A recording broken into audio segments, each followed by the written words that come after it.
শাহরুখ খানের সব থেকে বিশ্বস্ত দেহরক্ষী রবি সিং, যার সম্পর্কে আমরা খুবই কম জানি। চলুন খুব সংক্ষেপে তার লাইফস্টাইল, তার স্যালারি, কন্ট্রোভার্সি সবকিছু নিয়ে আলোচনা করা যাক।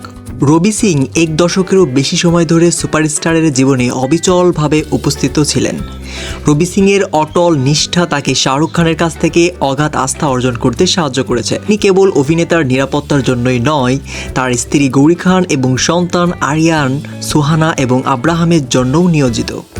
সিং এর লাইফস্টাইল, তার উচ্চপদস্থ ভূমিকার সত্ত্বেও সর্বদাই কম প্রোফাইলে থাকেন, কেবল তার বক্তব্য এবং খান পরিবারের নিরাপত্তার দিকে মনোযোগ দেন। বিশ্বের অন্যতম বৃহৎ সুপারস্টারের সাথে যুক্ত হওয়ার পর রবি সিং লক্ষণীয়ভাবে গোপন জীবনযাপন করেন। তাকে প্রায়শই কালো পোশাক এবং হেডফোনে দেখা যায়। শাহরুখ খানের দেহরক্ষী রবি সিং কত টাকা আয় করেন জানেন কি?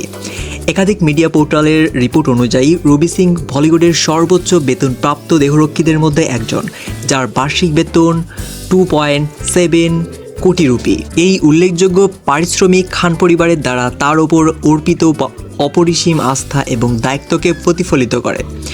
রবি সিংকে নিয়ে কন্ট্রোভার্সি। ইন্ডিয়া টুডের এক প্রতিবেদন অনুসারে 2014 সালে রবি সিং একটি অনুষ্ঠানে ভিড় সামলানোর সময় একজন অভিনেত্রীকে ধাক্কা দেওয়ার অভিযোগে বিতর্কে জড়িয়ে পড়েন। পুলিশ তাকে ধরলেও পরবর্তীতে মুচলেকা নিয়ে ছেড়ে দেন।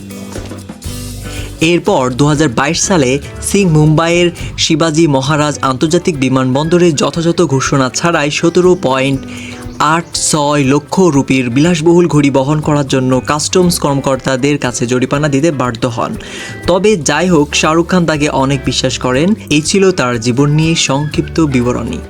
ধন্যবাদ আমাদের সাথে থাকার জন্য।